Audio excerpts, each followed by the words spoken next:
Morning students. 12th class में हम पढ़ रहे थे पॉलिटिकल साइंस में न्याय की अवधारणा, और पीछे की कक्षा में हमने न्याय की अवधारणा को लेकर जो मध्यकालिक विचारक है, अरस्तु है, प्लेटो है, इनके न्याय को लेकर जो विचार थे उन विचारों का हम लोगों ने अध्ययन किया था।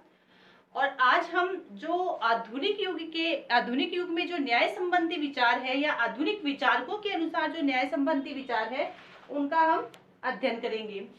तो अगला पॉइंट है आधुनिक काल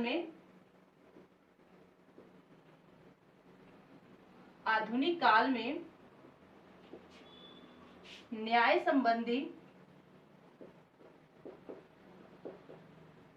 संबंधी विचार। अब देखिए, आधुनिक काल में न्याय को लेकर यानी न्याय की अवधारणा को लेकर अलग अलग विचारकों के द्वारा, अलग अलग जो राजनीतिक विचारक हैं उनके द्वारा अपने विचार प्रस्तुत किए गए थे। तो हम अलग अलग अध्ययन करते हैं इनका कि जो विचारक थे उन्होंने किस तरह से न्याय संबंधी विचार आधुनिक काल में अपने प्रतिपादित किए। सबसे पहले अगर हम बात करते हैं डेविड ह्यूम की, तो इसने जो न्याय पर अपने विचार प्रस्तुत किए ह्यूम के अनुसार, वो कहता है कि नियमों की अनुपालना ही न्याय है। डेविड ह्यूम ये कहता है कि नियमों की अनुपालना यानी नियम होते हैं उनका पालन करना ही क्या है? न्याय है। नियमों की अनुपालना ही न्याय है। इसके बाद में यानी आपके जो नियम है, कर्तव्य है, उनका पालन करो, वो ही न्याय है। दूसरे जो आधुनिक विचारक आए जिनका नाम था जेरेमी बेंथम, और जेरेमी बेंथम ने अधिकतम व्यक्तियों के अधिकतम सुख का जो सिद्धांत था वो प्रतिपादित किया। और ये कहते हैं कि जो सार्वजनिक वस्तु व सेवाएं हैं, सार्वजनिक वस्तु व सेवाओं का वितरण, सार्वजनिक वस्तुओं व सेवाओं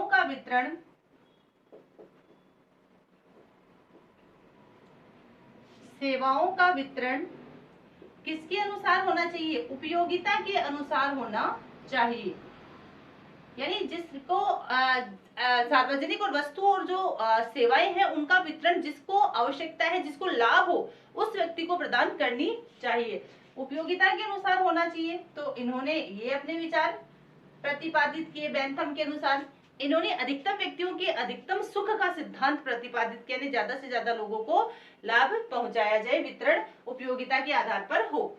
इसके बाद में जो तीसरे आते हैं जॉन स्टुअर्ट मिल, और इनके जो विचार थे न्याय को लेकर, जो विचार थे वो कहते हैं उपयोगिता ही न्याय का मूल मंत्र है।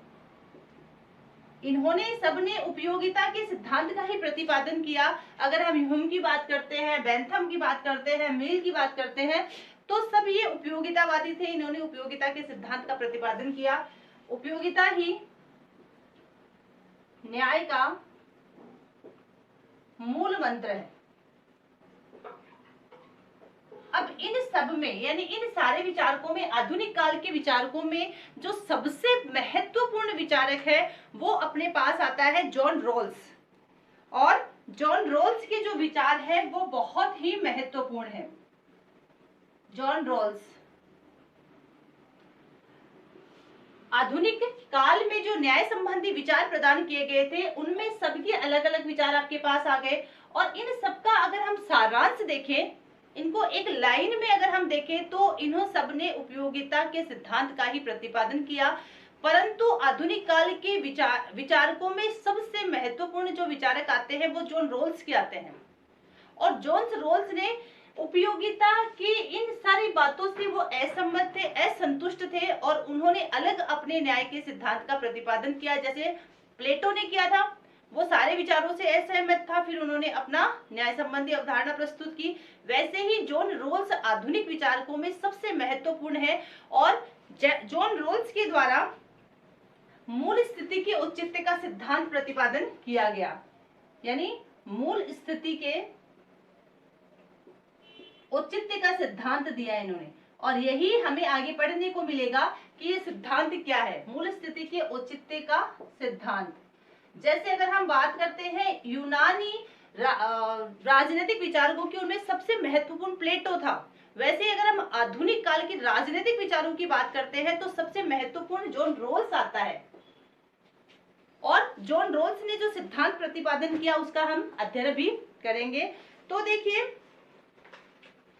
न्याय के संबंध में अगर हम देखें तो ये उपयोगिता के सिद्धांत जो है वो पूर्ण रूप से सही नहीं है, और जॉन रोल्स भी इस उपयोगिता के सिद्धांत से मतलब पूर्ण रूप से असंतुष्ट थे, असहमत थे इस सिद्धांत से। और क्यों थे, और उन्होंने अपने जो न्याय संबंधी विचार है वो किसमें प्रतिपादित किए, तो हम जॉन रोल्स को पढ़ेंगे। लेकिन अभी आपको क्या समझना है कि आधुनिक काल में जो न्याय संबंधी विचार वाला पॉइंट है उसमें हमने इन चारों विचारकों को निकाला है। उनको निकाला है, बेंथम को निकाला है, मील को निकाला है, जॉन रोल्स को निकाला है।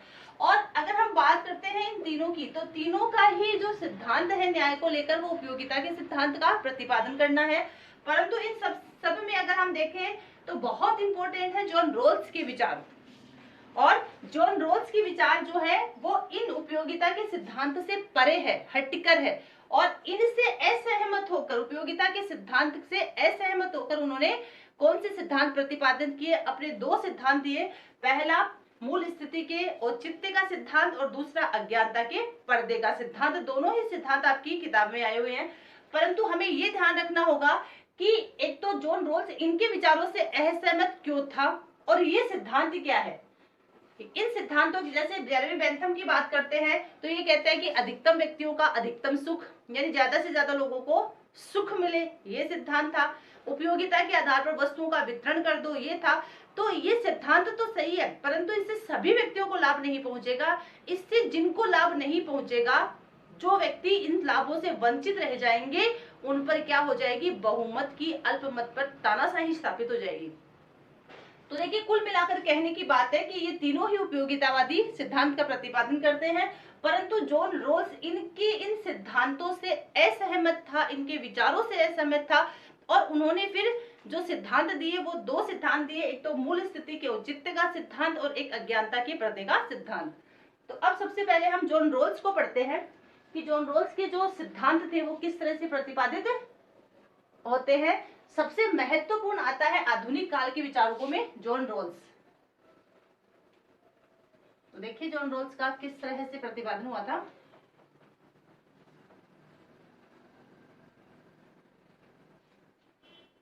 तो अपना जो प्रश्न है हम सबसे पहले पढ़ेंगे जॉन रोल्स के। जॉन रोल्स के न्याय संबंधी विचार।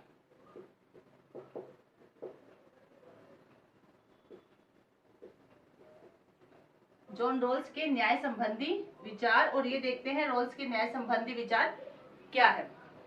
सबसे पहले हम जॉन रोल्स की किताब निकालते हैं जिसमें उन्होंने न्याय की संकल्पना प्रस्तुत की, और उस पुस्तक का नाम है द थ्योरी ऑफ जस्टिस, या हम उसको कह सकते हैं a theory of justice. John Rawls की जो प्रसिद्ध पुस्तक है उसका नाम है ए थ्योरी ऑफ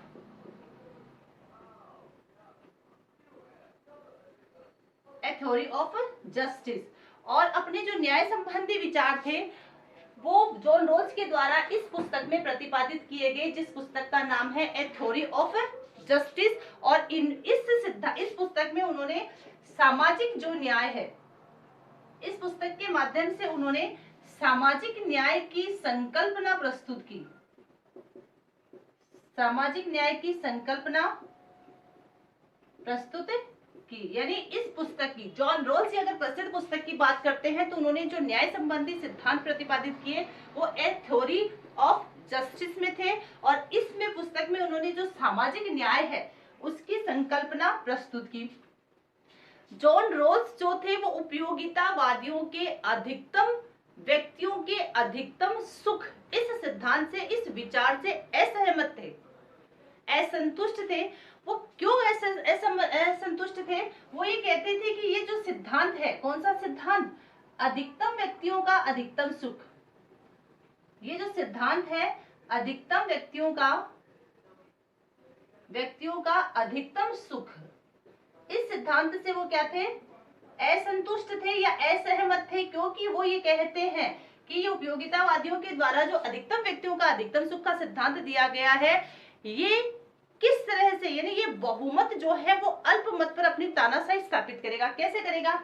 इस सिद्धांत के अनुसार 90% लोगों को क्या मिलता है? लाभ मिलना चाहिए, और जो 10% लोग इस लाभ से वंचित है, उनकी स्थिति क्या हो जाएगी? तो ये 90% लोग जो है इन 10% लोगों पर अपनी तानाशाही, अपनी हुकूमत स्थापित करेंगे। और इस प्रकार ये जो अधिकतम व्यक्तियों के अधिकतम सुख का सिद्धांत है, इस सिद्धांत से जॉन रोल्स असहमत था। क्यों था? क्योंकि अधिकतम व्यक्तियों का अधिकतम सुख जो सिद्धांत है वो ऐसा होगा, तो 90% को लाभ होगा, तो 90% क्या हो जाएंगे? बहुमत हो जाएगा, यानी ज्यादा हो जाएंगे इनका मत, और 10% क्या हो जाएंगे? अल्पमत में आएंगे। तो इससे क्या होगा कि ये जो बहुमत वाले हैं ये अल्पमत पर अपनी सत्ता स्थापित करने का प्रयास करेंगे, अपनी हुकूमत स्थापित करने का प्रयास करेंगे, तानाशाही शासन व्यवस्था हो जाएगी। जॉन रोल्स जो है इन विचारों से असंतुष्ट था। अब हम पढ़ते हैं जॉन रोल्स के खुद के स्वयं के जो विचार थे न्याय को लेकर, वो क्या थे। यानी रोल्स के जो न्याय संबंधी विचार है, वो टॉपिक तो ये ऊपर आ ही गया, और इसके साथ साथ उसके सिद्धांत क्या थे। तो जॉन रोल्स ने दो प्रकार के सिद्धांतों का प्रतिपादन किया। रोल्स के जो सिद्धांत थे वो कौन से थे? दो थे। पूरा ही साफ कर लेते हैं इसको ताकि जगह मिल जाए। पहला जो है सिद्धांत, जॉन रोल्स के सिद्धांत पढ़ रहे हैं न्याय को लेकर, उन्होंने जो सिद्धांतों का प्रतिपादन किया, वो पहला जो सिद्धांत है वो है मूल औचित्य का सिद्धांत। पहला जो सिद्धांत है रोल्स का वो है मूल औचित्य का सिद्धांत। और इस सिद्धांत में उन्होंने क्या अपने विचार प्रस्तुत किए? इस सिद्धांत के अनुसार रोल्स ये कहते हैं कि समाज में लोग जो है रहते हैं, उन सभी लोगों को, अधिक से अधिक लोगों को क्या दी जाए? स्वतंत्रता दी जाए। यानी मात्र एक लाइन में वो अपने मूल औचित्य के सिद्धांत का प्रतिपादन करते हैं कि ज्यादा से ज्यादा लोगों को किसका क्या दी जाए? स्वतंत्रता दी जाए। अगर आपकी मैं किताब की बात करती हूँ तो उसमें जो पहला पॉइंट आ रहा है पेज नंबर 4 पे, पेज नंबर 4 पे अगर हम बात करते हैं तो इसमें प्रत्येक व्यक्ति को व्यापक स्वतंत्रता प्राप्त होती है। इसमें लाइन लिखी हुई है, फर्स्ट पॉइंट जॉन रोल्स के सिद्धांतों में प्रत्येक व्यक्ति को, इस सिद्धांत के अनुसार प्रत्येक व्यक्ति को क्या मिलती है? व्यापक। व्यापक का मतलब अधिक से अधिक, पर्याप्त, व्यापक स्वतंत्रता प्राप्त होती है या प्राप्त होनी चाहिए। यानी ज्यादा से ज्यादा लोगों को क्या मिलनी चाहिए? स्वतंत्रता मिलनी चाहिए। खाली यही है मूल औचित्य का सिद्धांत। इसमें रोल्स स्वतंत्रता की बात करता है, समाज में रहने वाले लोगों के लिए स्वतंत्रता की व्यापकता की इसमें वो बात करता है। तो प्रत्येक व्यक्ति को व्यापक स्वतंत्रता प्राप्त होती है, किसमें? मूल औचित्य के सिद्धांत में। और दूसरा उसका जो सिद्धांत है वो है अज्ञानता के पर्दे का सिद्धांत। अज्ञानता के पर्दे का सिद्धांत, और ये सिद्धांत बहुत महत्वपूर्ण है, अज्ञानता के पर्दे का सिद्धांत। और ये सिद्धांत क्या है, ये आपको मैं आपकी किताब में भी जो इसकी भाषा दी हुई है, लैंग्वेज, उसका भी मैं आपको अध्ययन करवा रही हूँ साथ में।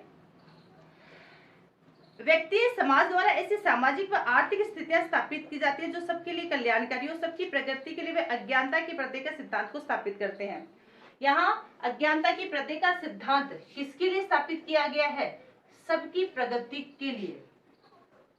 सबकी प्रगति के लिए उन्होंने इस सिद्धांत का प्रतिपादन किया। ये बात ध्यान रखनी होगी कि अज्ञानता के पर्दे का सिद्धांत क्या है। तो यहाँ पर रोल्स कहते हैं कि समाज में सभी लोगों का आर्थिक और सामाजिक विकास हो, और यही क्या है? अज्ञानता के पर्दे का जो सिद्धांत है वो है। और इसमें सबकी प्रगति के लिए क्या किया गया है? प्रयास किया गया है। तो सबका सामाजिक और सबका आर्थिक विकास और सबका कल्याण या सबकी प्रगति ही इस सिद्धांत का मूल प्रतिपादन है। इसमें इस सिद्धांत के अनुसार अगर हम बात करते हैं तो सभी व्यक्ति एक समतल धरातल से अपनी प्रगति का लक्ष्य प्राप्त करने की कोशिश करते हैं। सभी समाज और जीवन की मात्र सामान्य जानकारी रखते हैं। प्रत्येक अपने नैतिक उत्तरदायित्व का निर्वहन अपनी विशिष्ट परिधि में रहकर करते हैं। मतलब सीधी सी बात है कि सभी व्यक्ति क्या करते हैं, अपनी प्रगति का विकास एक समतल धरातल एक समतल धरातल से करते हैं। कुल मिलाकर बात यह है कि समाज में सभी व्यक्ति अपना आर्थिक और सामाजिक विकास करने का जो लक्ष्य रखते हैं वो एक समतल धरातल से रखते हैं। यानी सब व्यक्ति ये चाहते हैं कि सभी व्यक्तियों का आर्थिक और सामाजिक बराबर विकास हो, और इसी लक्ष्य की प्राप्ति करने के लिए अज्ञानता के सिद्धांत का प्रतिपादन किया गया है, ताकि सभी व्यक्तियों का सामाजिक और आर्थिक विकास हो सके और सभी व्यक्ति अपनी प्रगति को प्राप्त कर सके, जिस प्रगति के लिए उन्होंने प्रयास किया है और उनका विकास हुआ है। तो इस तरह से ये जो सिद्धांत है ये सबकी प्रगति के लिए इस सिद्धांत के अनुसरण की सलाह दी गई है। यानी रोल्स कहता है कि सभी को अज्ञानता के पर्दे के सिद्धांत का अनुसरण करना चाहिए। क्यों करना चाहिए? क्योंकि ये जो सिद्धांत है वो सामाजिक और आर्थिक विकास पर आधारित है और सबकी प्रगति के लिए बना हुआ है, और सभी व्यक्ति एक निश्चित स्तर पर अपना विकास करने का प्रयास करते हैं, अपने लक्ष्य को प्राप्त करने की कोशिश करते हैं। तो सभी व्यक्तियों को इस सिद्धांत का अनुसरण करना चाहिए ताकि सभी का क्या हो जाए, विकास हो जाए। रोल्स समाज के लिए सबसे औचित्यपूर्ण न्याय उस सिद्धांत को मानता है जिसमें लोग स्वतः ही अज्ञानता के पर्दे को स्वीकार कर ले, और ऐसे जो सिद्धांत है प्रत्येक व्यक्ति मूलभूत नैतिक शक्तियों से संपन्न व्यक्ति होता है। यानी कुल मिलाकर अगर आपको ये कहना पड़े मूल औचित्य का सिद्धांत क्या है रोल्स का, तो ये प्रत्येक व्यक्ति की व्यापक स्वतंत्रता की बात करता है। अगर अज्ञानता के पर्दे का सिद्धांत अगर हम बात करते हैं तो रोल्स इसमें प्रत्येक व्यक्ति की सामाजिक और आर्थिक उन्नति की बात करता है, सभी व्यक्ति की प्रगति के लिए बात करता है, सभी व्यक्तियों का कल्याण हो, विकास हो, प्रगति हो, इनकी बात करता है। साथ ही साथ वो कहता है कि समाज के सभी लोग एक स्तर पर अपनी प्रगति करते हैं, अपने वांछित लक्ष्यों को प्राप्त करने की कोशिश करते हैं, इसलिए सभी को अज्ञानता के पर्दे के सिद्धांत का क्या करना चाहिए, अनुसरण करना चाहिए। कुल मिलाकर अगर इन शॉर्ट अगर हम बात करते हैं तो ये सबकी प्रगति के लिए बात करता है और सभी व्यक्ति एक निश्चित या समतल धरातल से अपनी प्रगति या अपने लक्ष्य को प्राप्त करने की कोशिश करते हैं, इसलिए सभी को इस सिद्धांत का क्या करना चाहिए, अनुसरण करना चाहिए। तो इस तरह से आधुनिक युग के जो या आधुनिक काल के जो विचारक हैं, जिनमें सबसे महत्वपूर्ण विचारक थे रोल्स, जिनका अध्ययन हमने रोल्स के विचारों का अध्ययन किया है। अब हम ये देखते हैं कि जो भारतीय राजनीतिक चिंतन में न्याय क्या है। अगला जो अपना बिंदु है वो देखिए कौन सा है, भारतीय राजनीतिक चिंतन में न्याय, मतलब भारतीय जो राजनीतिक विचारकों के अनुसार न्याय क्या है। तो सबसे पहले हमने जब चैप्टर की शुरुआत की थी उस शुरुआत में मैंने आपको ये बताया था कि भारतीय परंपरा में न्याय को किससे जोड़ा था। तो भारतीय परंपरा में न्याय को किससे जोड़ा, न्याय को जोड़ दिया था धर्म से। और धर्म का मतलब क्या दिया था, प्रत्येक व्यक्ति अपने कर्तव्य का पालन करे। यानी भारतीय राजनीतिक चिंतकों में अगर हम न्याय की धारणा का प्रतिपादन करें तो भारतीय परंपरा में न्याय को धर्म से जोड़ा गया था और ये कहा गया था कि प्रत्येक व्यक्ति अपने अपने कर्तव्यों का पालन करे।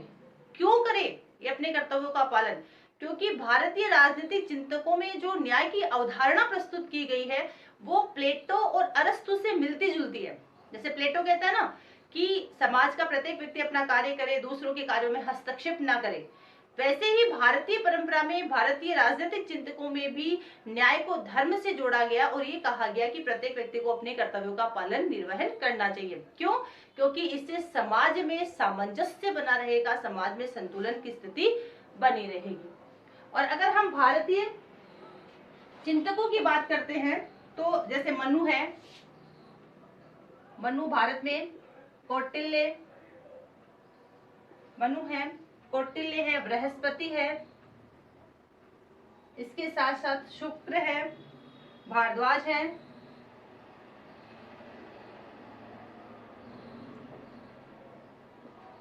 विदुर है और सोमदेव है। इन सभी ने अपने विचारों में, इन सभी ने अपने न्याय संबंधी विचारों में न्याय को महत्वपूर्ण स्थान प्रदान किया। इन सभी ने न्याय को महत्वपूर्ण स्थान प्रदान किया, महत्वपूर्ण स्थान प्रदान किया। और क्या कहा, जहां प्लेटो की न्याय अवधारणा मूलतः राजनीतिक व सामाजिक थी, वही भारतीय चिंतन में न्याय के कानूनी रूप को स्वीकार किया गया। यहाँ न्याय को महत्वपूर्ण स्थान भी दिया गया और न्याय के कौन से रूप को, न्याय के कानूनी रूप को, कानूनी रूप को क्या किया गया, स्वीकार किया गया, स्वीकार किया। तो देखिए भारतीय राजनीतिक चिंतन में न्याय को लेकर अपन लोगों ने कितनी बातें पढ़ी।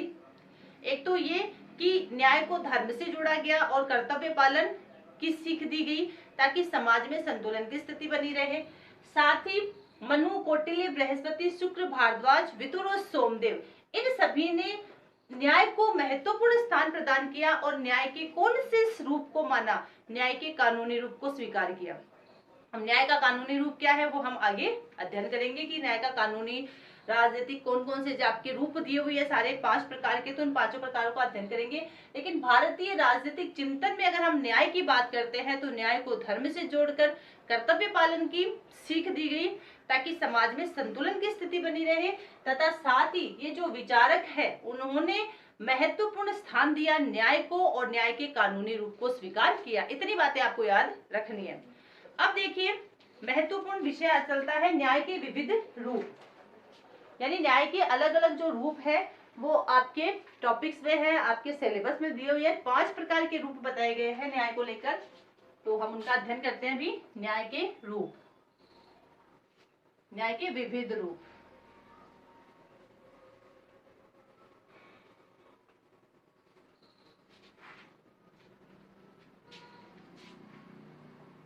न्याय के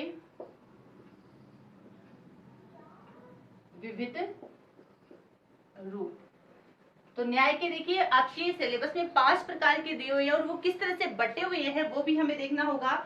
अगर परंपरागत न्याय की बात करते हैं, परंपरागत न्याय की अगर हम बात करते हैं तो परंपरागत न्याय में को कितने रूप थे, 2 थे। परंपरागत न्याय में न्याय के 2 रूप थे और पहला रूप है नैतिक और दूसरा रूप है कानूनी। पहला है नैतिक रूप और दूसरा रूप है कानूनी रूप।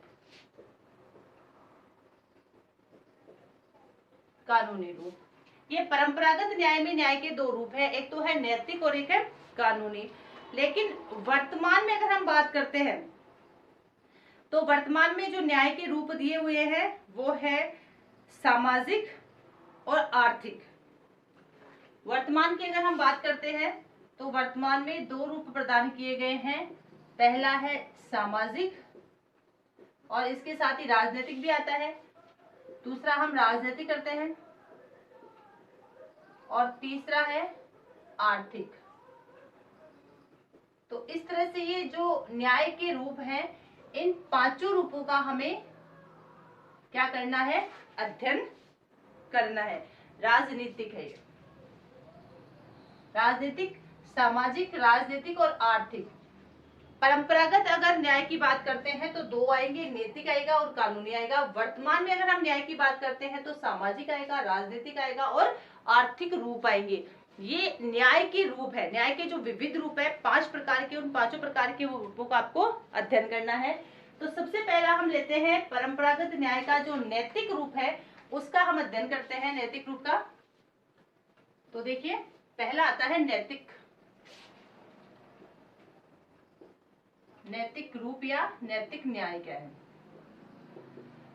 तो जो नैतिक न्याय है वो किस पर आधारित होता है। नैतिक शब्द की अगर हम व्याख्या करते हैं तो जो नैतिक शब्द आता है उसका मतलब क्या है, नैतिकता का होना, यानी लोगों में किसकी स्थापना होना, नैतिकता की स्थापना होना। यही क्या है, नैतिकता का नियम है या नैतिकता का न्याय है।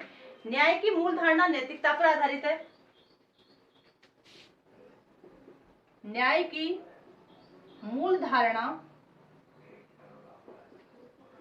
किस पर आधारित है? नैतिकता पर आधारित है। नैतिकता पर आधारित है। न्याय की मूल धारणा किस पर आधारित है? नैतिकता पर आधारित है। और अगर हम नैतिकता की बात करते हैं तो नैतिक जीवन या नैतिक न्याय क्या है? प्राकृतिक नियमों और प्राकृतिक अधिकारों पर आधारित जीवन व्यतीत करना ही नैतिक न्याय है। यानी हम नैतिक न्याय की बात करते हैं तो ये किसके अंतर्गत आता है? तो हमारे जो प्राकृतिक अधिकार है, प्राकृतिक कर्तव्य है, उनकी अनुपालना करना, उनके अनुसार जीवन जीना ही क्या है? नैतिक न्याय है। तो अगर नैतिक न्याय की बात करते हैं तो ये बात बहुत महत्वपूर्ण करती है कि प्राकृतिक नियमों, प्राकृतिक अधिकारों के आधार पर, प्राकृतिक नियमों व प्राकृतिक अधिकारों के आधार पर, प्राकृतिक अधिकारों के आधार पर जीवन व्यतीत करना, यानी जीवन को जीना, बिताना, जीवन व्यतीत करना ही क्या है? नैतिक न्याय है। अगर नैतिक न्याय की हम परिभाषा देखें तो देखिए क्या आता है कि नैतिक न्याय कौन सा होता है? जो नैतिकता पर आधारित होता है। दया, प्रेम, करुणा, सहनशीलता, ये सारे क्या है? नैतिक गुण होते हैं। ठीक है, जो प्राकृतिक होते हैं, और जितनी ही होते प्राकृतिक होते हैं। तो न्याय की जो मूल धारणा, नैतिक न्याय की जो मूल धारणा किस पर आधारित है? ये नैतिकता पर आधारित है। और नैतिकता का मतलब क्या है? नैतिक न्याय का मतलब क्या है? कि हम प्रकृति के द्वारा जो नियम व अधिकार हमें प्रदान किए गए हैं, उनके अनुसार हम जीवन जिए और नैतिक गुणों को अपने जीवन में अपनाएं। यही क्या है? नैतिक न्याय है। यानी सत्य, करुणा, अहिंसा, उदारता आदि गुणों का पालन करें। सत्य, करुणा, अहिंसा, उदारता आदि नैतिक न्याय के सिद्धांत है। आदि नैतिक न्याय के क्या है? सिद्धांत है।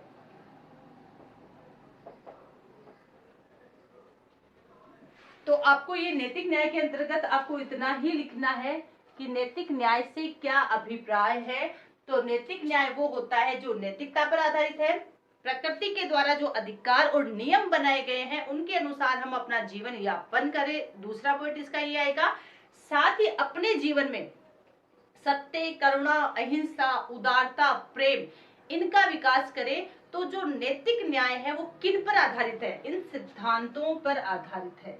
ये है नैतिक न्याय के मुख्य सिद्धांत या गुण कह सकते हैं कि इन पर आधारित जो जीवन होता है वो नैतिक न्याय कहलाता है।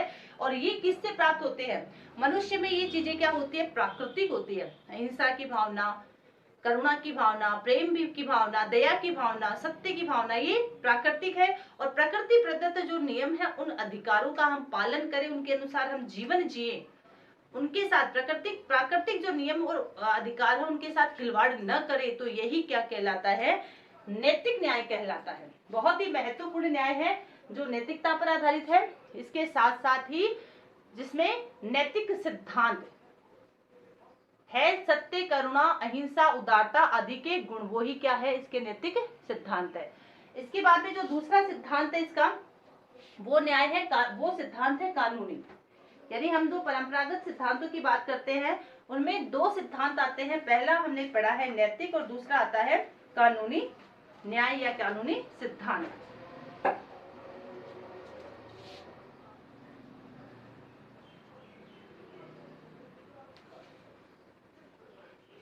दूसरा है कानूनी रूप।